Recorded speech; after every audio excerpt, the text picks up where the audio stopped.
Firstly अ disclosure कि ये जो वीडियो होगी वो लंबी होने वाली है, बिकॉज इसमें I am going to explain everything related to the counselling process जो फॉलो किया जाता है एक थेरेपिस्ट के द्वारा। और इसमें जो क्लाइंट्स हैं जो थेरेपी लेना चाहते हैं उनके लिए भी हेल्प होगी, ताकि वो भी समझ पाएँ कि exactly what they can look forward to during their sessions.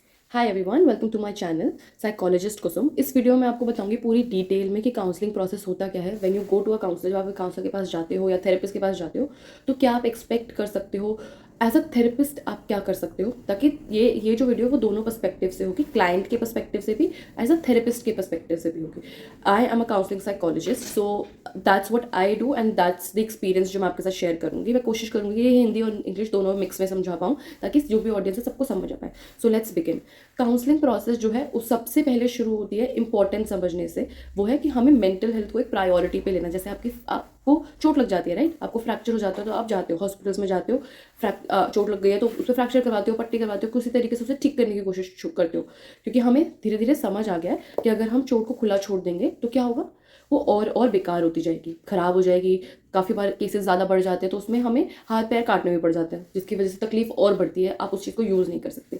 Same तरीके से वो एक फिजिकल हेल्थ है, सेम तरीके से हमारी मेंटल हेल्थ भी काम करती है। हमारी मेंटल हेल्थ में हमें कुछ दिक्कतें आती हैं, हमें कुछ ब्लॉकेजेस आते हैं लाइफ में जो हम अपने आप से नहीं ठीक कर पाते हैं। अब आप हार्ट पेशेंट डॉक्टर तो नहीं बन सकते हो ना, everybody is not skilled that way. तो उसके लिए आप किसके पास जाते हो? अगर आपको हार्ट की दिक्कत है तो आप कार्डियोलॉजिस्ट के पास जाते हो, हार्ट के डॉक्टर के पास जाते हो, right. In the same way जब आपको कुछ दिक्कतें आती हैं लाइफ में तो आप एक साइकोलॉजिस्ट के साथ पास जाते हो, आप एक थेरेपिस्ट के साथ पास जाते हो, ताकि आपके जो मेंटल ब्लॉकेजेस हैं उनको हटाने में एक थेरेपिस्ट आपकी हेल्प कर सके, आप उसके साथ मिलकर और एम्पावर्ड फील करो। तो ये तो सबसे पहले हमने इंपॉर्टेंस समझ ली कि हमें काउंसलिंग क्यों लेनी चाहिए। नाउ प्रोसेस क्या होता है? काउंसलिंग का प्रोसेस जो है वो 3 पार्ट्स में डिवाइडेड होता है। First is the beginning.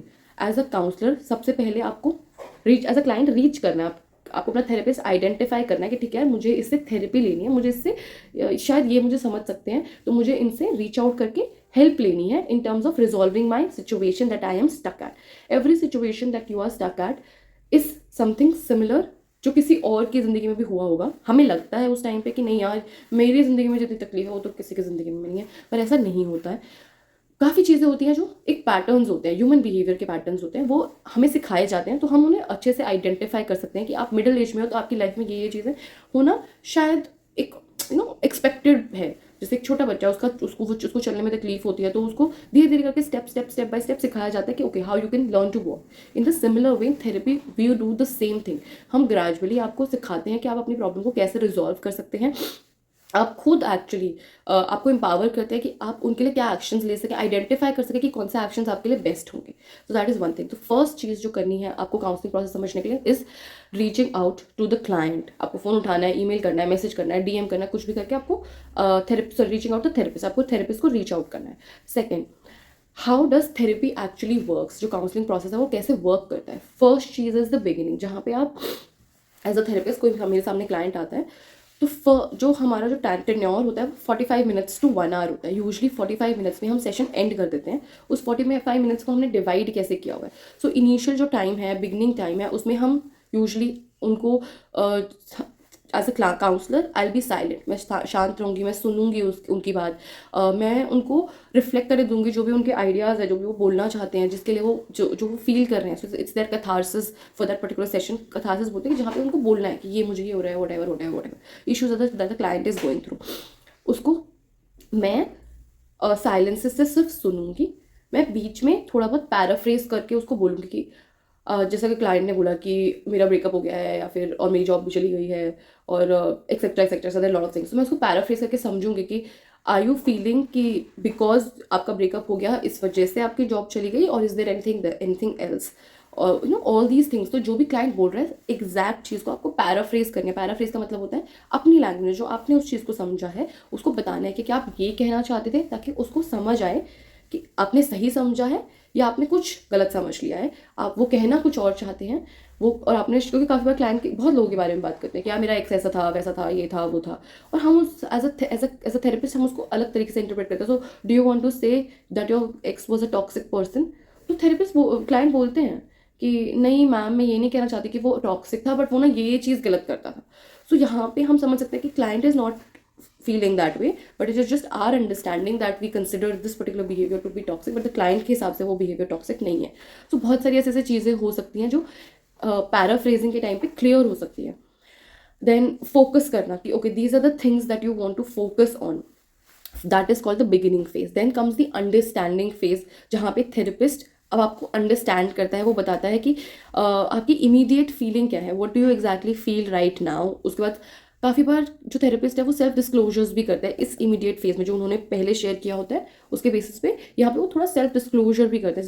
जिसमें let's say if a client comes and tells me that I am going through breakup, I know it's very hard, I don't feel like doing anything, I just feel like calling my x etcetera etcetera. So this time therapist can do self-disclosure, wherein the therapist say, I know that, I understand that, breakups are difficult. Even I went through a breakup at my college or during my college days, and it was difficult. That's it.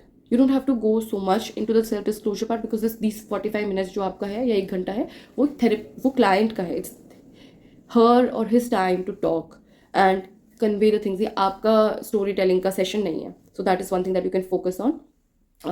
Recognise करना patterns, आपको उन्हें बताना है कि ये वाले patterns जो हैं वो मुझे लग रहे हैं as a therapist, this is what I feel, these are your patterns that you have in your life.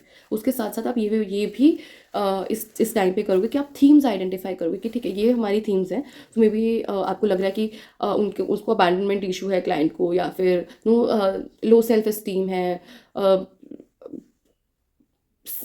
या तो क्लाइंट जो है वो कोई गोल्स नहीं है उनके, so there is no goals, they don't have any family और friends to reach out to, and there can be educational gaps the client has to fill but is not filling because of postpone करे जा रहा है because of an number of reason.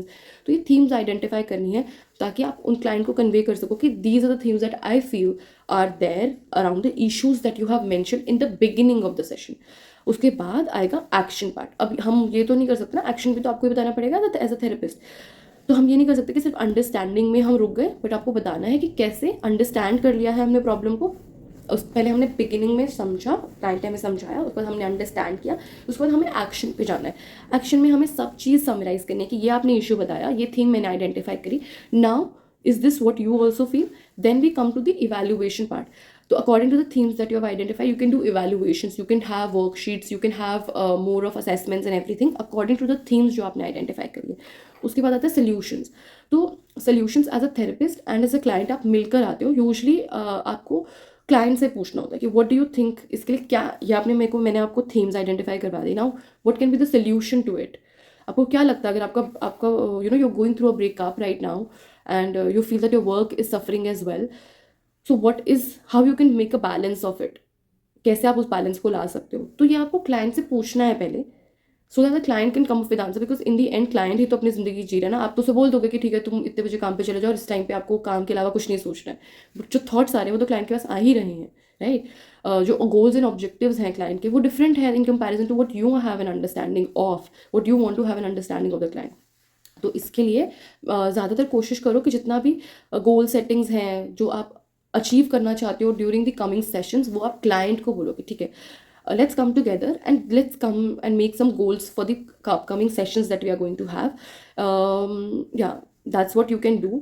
Make sure करना है कि जो भी पूरा process हो वो बहुत ही solution focused हो. Like that is something that I go forward with as well, कि हम गोल ना घूमते रहें. We go for solution focused therapy than just other kind of therapies that are there, because I follow solution focused, that's what my interest is. So I hope this helped you understanding कि counseling process में exactly होता क्या है. If there is anything else also जो आपको लगता है कि आपको समझना है, आपको पूछना है, then please do let me know in the comment box. Thank you so much for watching my video.